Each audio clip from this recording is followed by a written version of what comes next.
How long are you going to stay there? Get out and wait outside, you useless old man. During a crucial negotiation with a client that could bring in $30 million in sales, my manager, Lily, tried to pin all responsibility on me.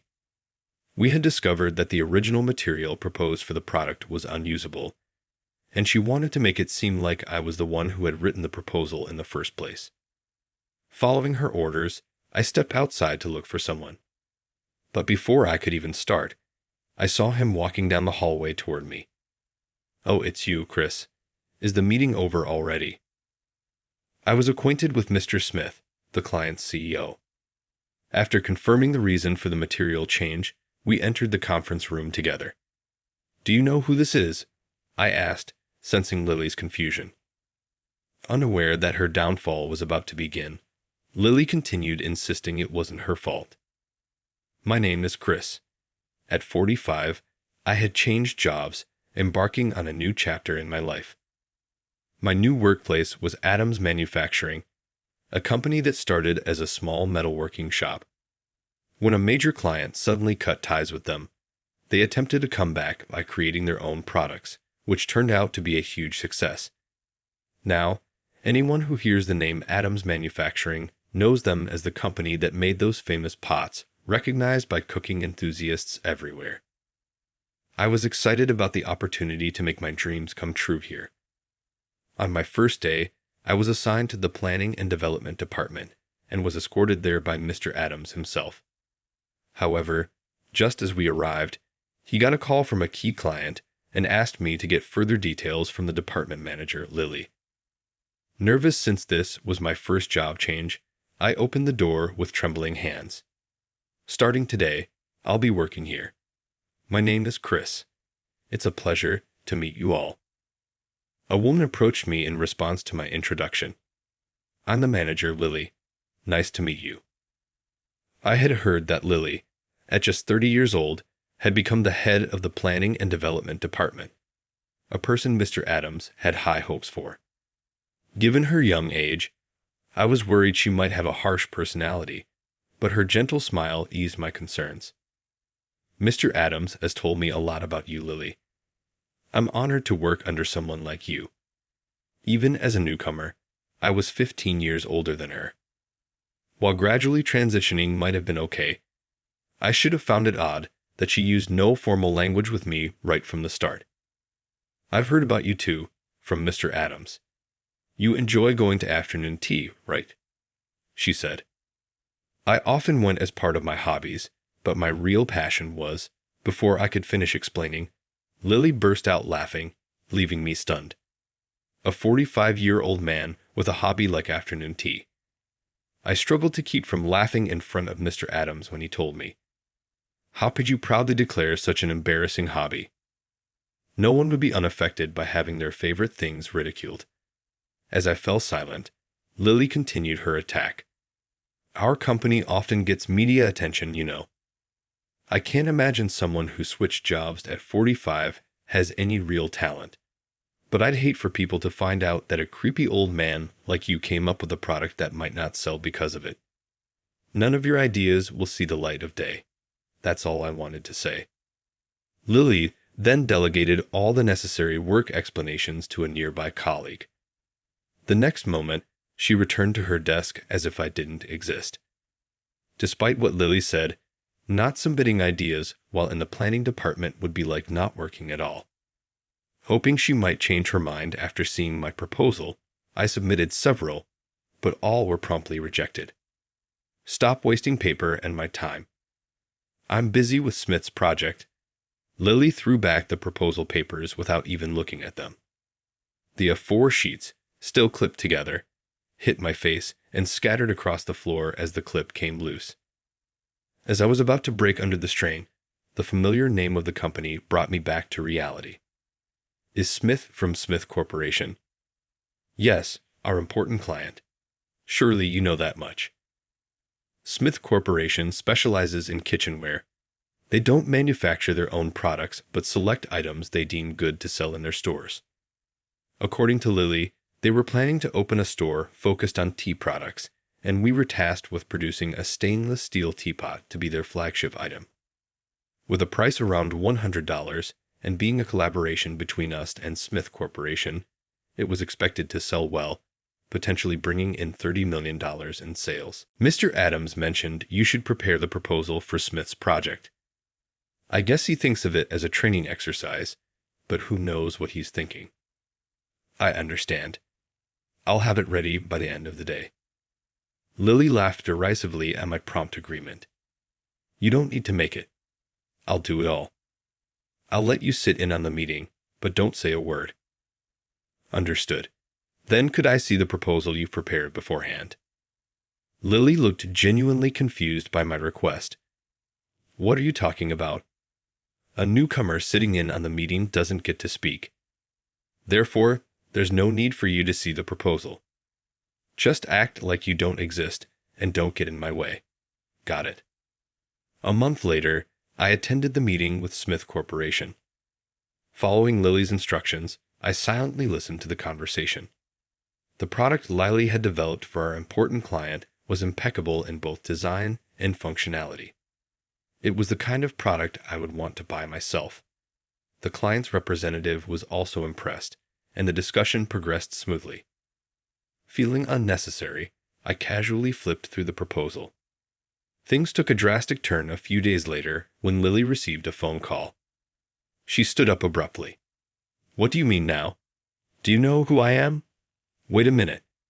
After arguing with the caller for a few minutes, she stormed out of the office, clutching her company phone. A colleague who had answered the call first told me it was Tony, our factory manager. Given the timing, it had to be about the product we were developing with Smith Corporation. While I worried, Lily turned with an unsettling smile. Chris, we need to go see Mr. Smith tomorrow. Make sure you're there. Her sweet tone gave me a bad feeling. I'll send you the new proposal once it's ready. Review it before tomorrow. Am I allowed to see it this time? On second thought, you need to see it to learn. Read my perfect proposal and use it someday. Within an hour, the new proposal was in my inbox. Since Lily had quickly collected the previous proposal, and I didn't have access to the files, I couldn't be sure, but it didn't seem like much had changed. It was odd that there were no changes despite the heated phone call. Still uneasy, I attended the second meeting the next day. As I tried to sit down in the client's conference room, Lily grabbed my shoulders and made me stand. Actually, the content presented last time was developed by Chris. Here he is, a promising newcomer personally scouted by Adams. Since he didn't have presentation experience, I did it on his behalf. But this time, he will present himself. Lily whispered in my ear, "Make the most of this chance I gave you." Confused, I began reading through the proposal. Under Lily's direction, there were no changes from the previous proposal, yet I had to start the explanation from scratch, which made no sense to me. I wondered if the client wouldn't find it odd to hear the same pitch again, but they seemed to be watching my presentation with interest, likely understanding that I was new. What on earth is happening? Wait a minute. Isn't the stainless steel composition different from last time? With the client's comment, I finally understood Lily's intent. The more chromium and nickel in stainless steel, the more resistant it is to rust. In Lily's initial proposal, the composition had 20% chromium and 20% nickel. This ratio minimizes the metallic taste and smell to a level even top chefs wouldn't notice. However, this also made the material harder to work with. It was a product that only Adams Manufacturing could produce, and the clients loved it for that. My apologies, but it seems Chris here created the proposal without consulting our craftsmen. We were informed that they couldn't manufacture the product as proposed, so we recommend using 18/8 stainless steel instead. I see. 18/8 is still good quality, but it's disappointing. I'm terribly sorry. The client's response soured noticeably. Sensing an opportunity, Lily moved to get rid of me. Why are you still here? Get out and wait outside, you useless old man. Lily likely planned to pin the entire blame on me if the deal fell through. Following her orders, I stepped outside to look for someone. But before I could even start looking, I saw him walking down the hallway towards me. "Oh, it's you. Chris, is the meeting over already?" George Smith, the CEO of Smith Corporation, and I were acquainted. "No, I got kicked out." "Kicked out? You surprised?" Mr. Smith listened as I briefly explained the situation. Then I called our factory.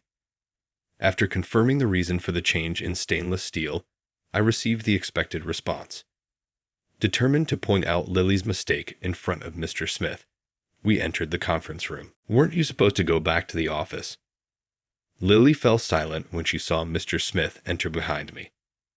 "Mr. Smith, it's been a while. Did my subordinate cause you any trouble?" Mr. Smith, visibly displeased, took a seat. "Oh, he's caused a lot of trouble. I sincerely apologize for that. I'll make sure Chris faces the proper consequences when we get back." Mr. Smith, leaning on the table with both elbows, glared at Lily. "Not Chris. You caused the trouble." The force of his words made Lily falter. "Are you talking about the stainless steel issue? While I do bear responsibility for the lack of training, the change in material was entirely Chris's fault." "Oh, even now, you're still blaming Chris. You know the numerous products I've developed, Mr. Smith.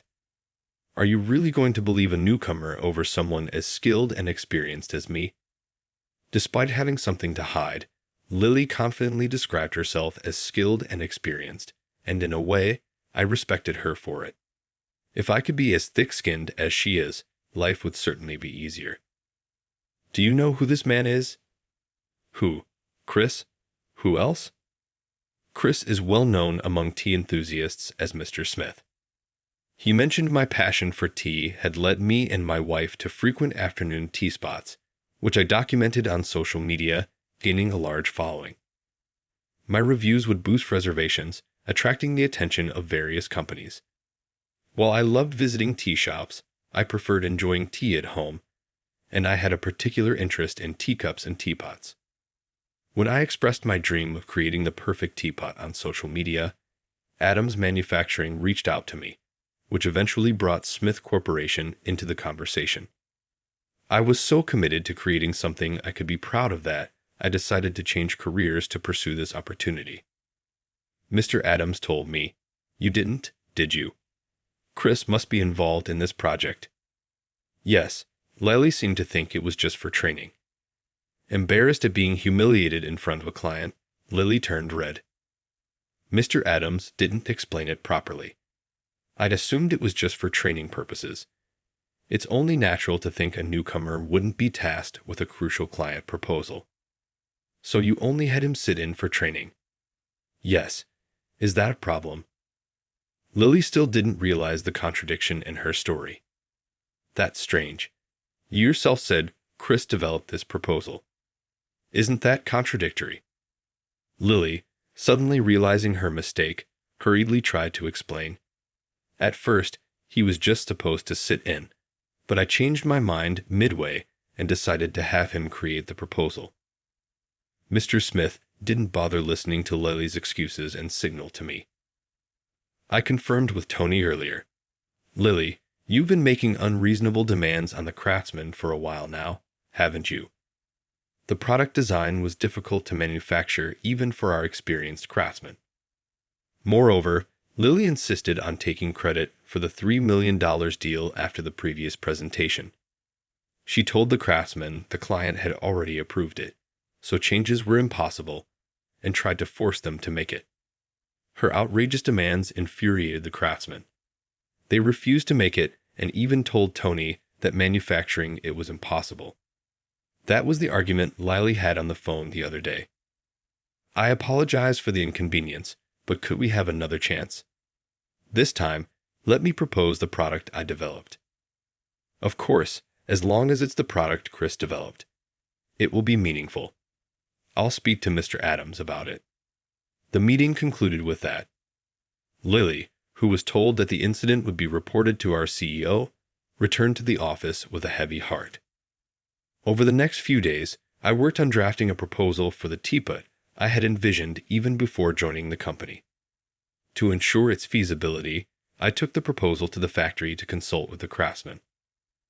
I've outlined my ideas here. Considering mass production, do you think it's feasible?